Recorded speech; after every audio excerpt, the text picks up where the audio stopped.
Today we're going to be using the Guardian Safety and Survival Simulator to demonstrate and practice a confined space rescue. There are 3 criteria that need to be met to constitute a confined space.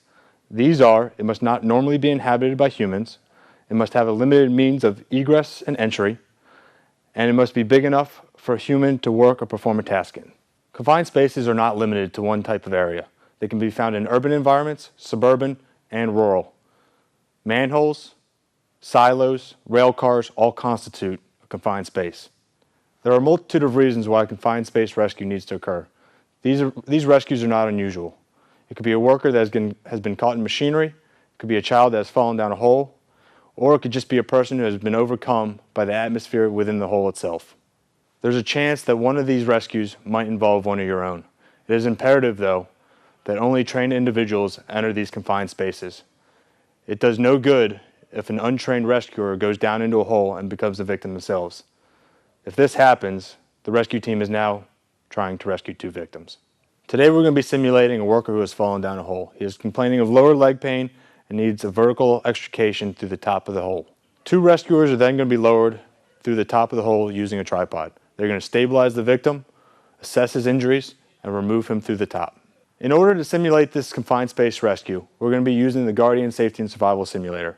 It offers a hatch at the top of the roof which simulates a ground level entry and exit to a confined space. On top of the simulator today, we have a tripod set up over the hatch. This will simulate a ground level entry into an underground confined space. The initial steps to a confined space are no different than any other incident in the fire department. You must first do a size up and request the resources that are needed. After that, you're going to create an incident action plan. This is where you go into the details of the specific rescue. You then need to assess, manage, and mitigate the hazards and risks that can be done before entering the hole. As with any other incident that you might be involved in, there are 3 main incident priorities, and these must be adhered to in the correct order. First is the preservation of life. This is not just the victim, but also the rescuers themselves. Second is the incident stabilization. Third is property conservation. In this simulated confined space rescue, we're going to lower 2 rescuers to a victim located at the bottom of the hole. They're going to assess the patient, package the patient, and then remove the patient. Before we go to the top of the simulator and perform this rescue, let's take a look at the packaging. There are many devices and methods to packaging a patient. The most important aspect to any of these devices is to make sure your rescue crew is well versed in its use. Here we're going to be using the rescue sked. 2 rescuers approach the victim and roll the sked out.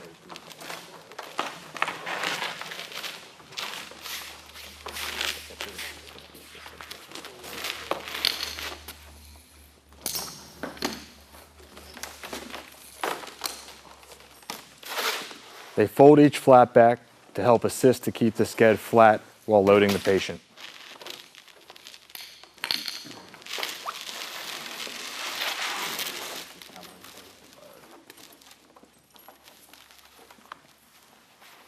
Loading the patient is similar to loading a patient onto a backboard. They will roll the patient to the opposite side of the sked and roll him back on top of it.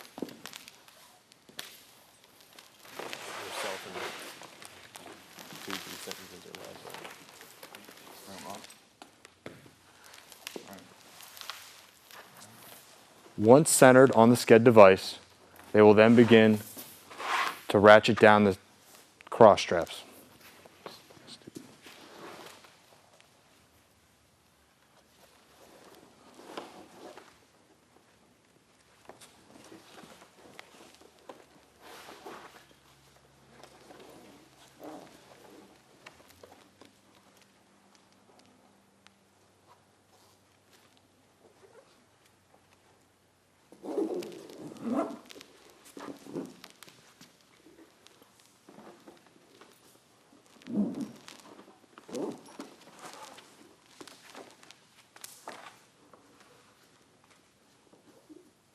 After all cross straps have been secured, one rescuer will then move down and attach the feet straps.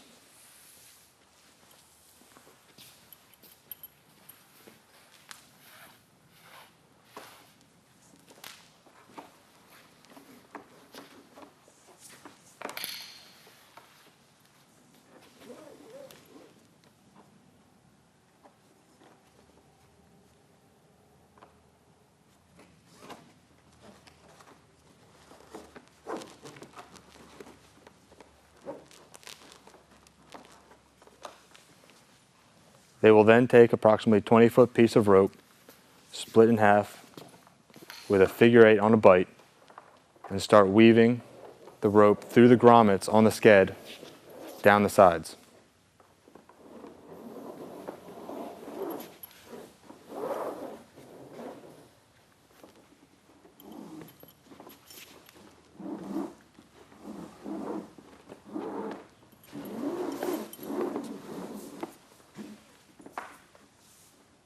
The rescuers need to verify that the figure 8 on the bight is centered above the victim's head.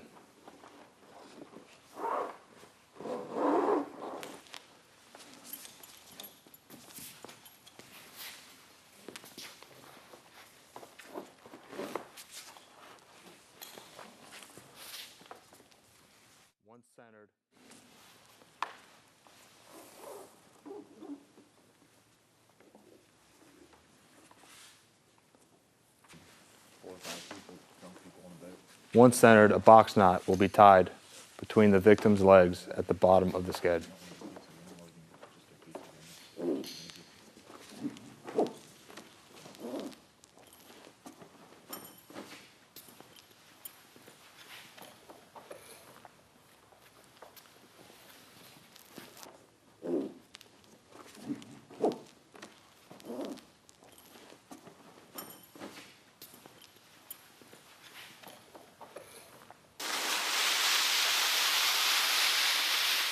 Although packaging the patient on a rescue sked in an open area looks easy, the physical hazards of a confined space greatly complicate the task.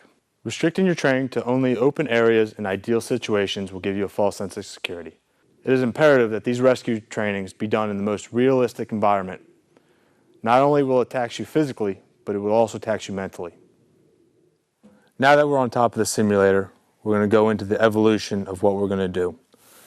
As you can see, we have an open hatch where a victim has fallen down. Although this is a non-permit required confined space, we still would like to monitor all the hazards related to atmospheric conditions. This needs to be done at every level that the rescuer will travel through, top, middle, or bottom. For this evolution, we are using a winch raising and lowering system. The second point of contact is going to be a belay device using a rope system using a prusik. This is because there is no ladder going down into the hole. At all times, there must be 2 points of contact. Because of the complexity and severity of confined space rescues, there are a number of roles that need to be met. First, there needs to be a supervisor position that oversees the entire operation. There also needs to be a safety that makes sure all safety measures are met and all hazards are mitigated that can be mitigated. For each rescuer, there needs to be an attendant. Hook it in the hole line.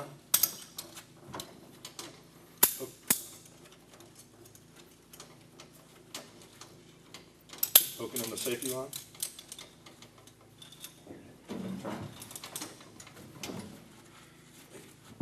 Making sure it's hard tied. Ready for Checking his lines, checking the hole, checking his belay, checking his tag. I'm also checking our air monitoring system. The reports, all levels are clear. Command to communications. We'll be sending one rescuer into the confined space. All air monitoring levels are within normal limits. Rescuers entering the confined space at 12:30 hours.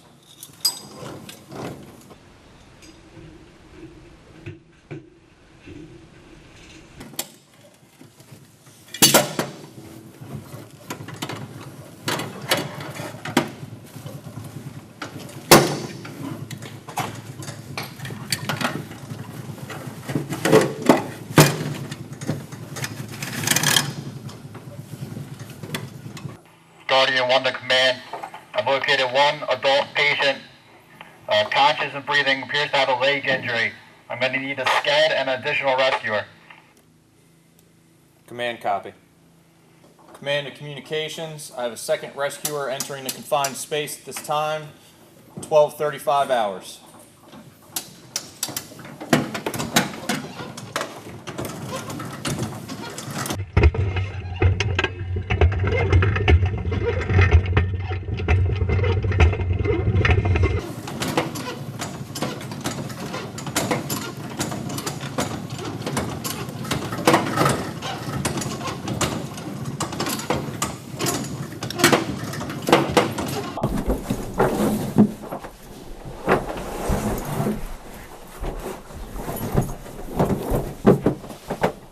Got an adult male, conscious, looks like a As you broken can leg. see, as the rescuers approach the victim, Rescue there's much less room to maneuver as compared to outside in an open area. We've located an adult male victim with a broken leg. The rescuers have to take full advantage of the area that they do have, as to not overexert the movements that they're already doing.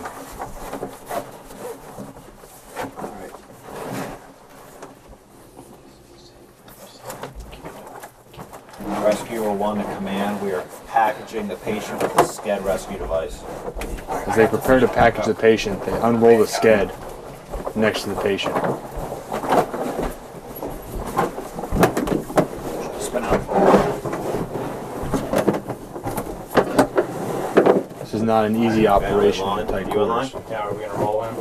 Yes. And although it's not Straps out of the way. comfortable for the victim itself, It's gonna be your call. Rolling towards the wall. it's a life and death situation, 1, 2, 3. and we're looking at protecting the victim and limiting the injuries that he's Roll sustained. down. Yes. Down. We position him to my right. Ready? Yep. 1, 2, 3. Okay. Wanna scat over? Okay. I'm gonna work on attaching these. The rescuers will now begin to tie the straps that wrap around the patient on the skateboard.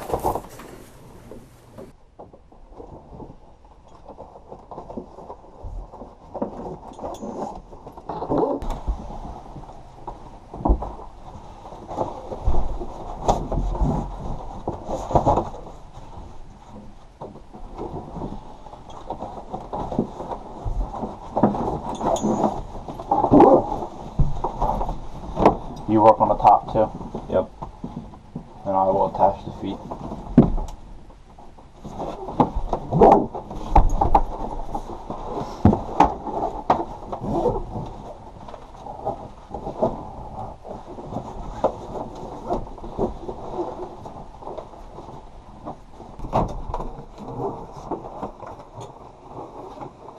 All right. All the straps are secure. Just gonna tighten. Okay, I got one leg left to do.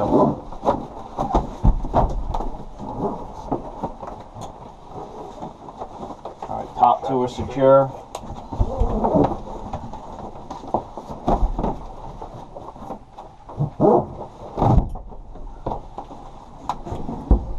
All right. All chest straps are secure. Okay.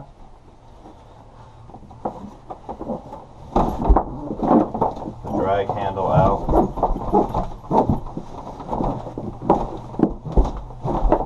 Okay, feet secure. Good. Everything snug. Rescue 1 to command. Go ahead, rescue 1. We have the patient packaged in the SCED, and we're going to begin extraction. Come up here. With the bridle attached to the SCED, the rescuers will now position the victim to be dragged to the Ready? point of entry. 1, 2, 3, just spin. All right.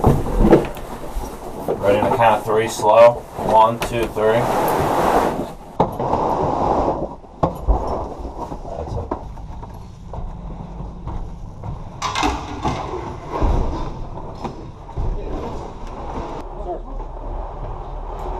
You want to do this, Billy? Hold slow. It's recording now. You want to go in the back and get that hole?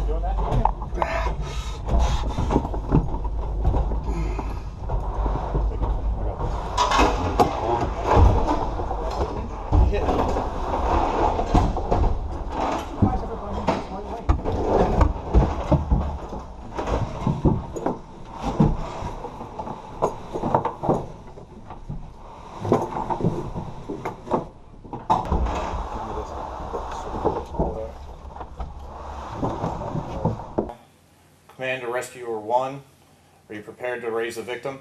Prepare to raise victim. Command copy, raise the victim.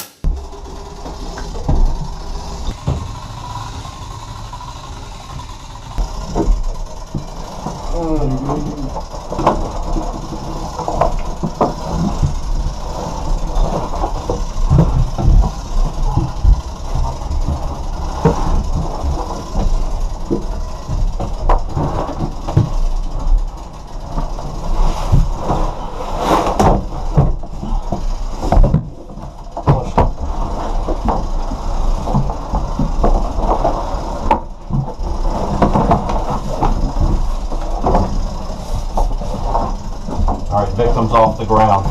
Continue to raise slow.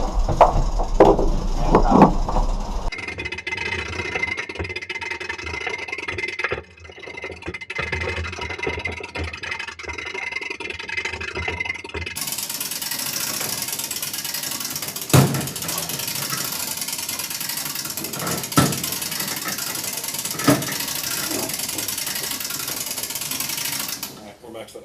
Command of Communications, the patient has been extricated. We are now preparing to raise the second rescuer. Now that this confined space simulation is done, as the victim, how do you think it went? I think it went well. I think ideal environments is not ideal training. I think you have to be very comfortable with being uncomfortable when simulating real life training. That's a big part of confined space. The techniques and methods are fairly simple. It's putting it in a confined space with limited maneuverability is what makes it difficult.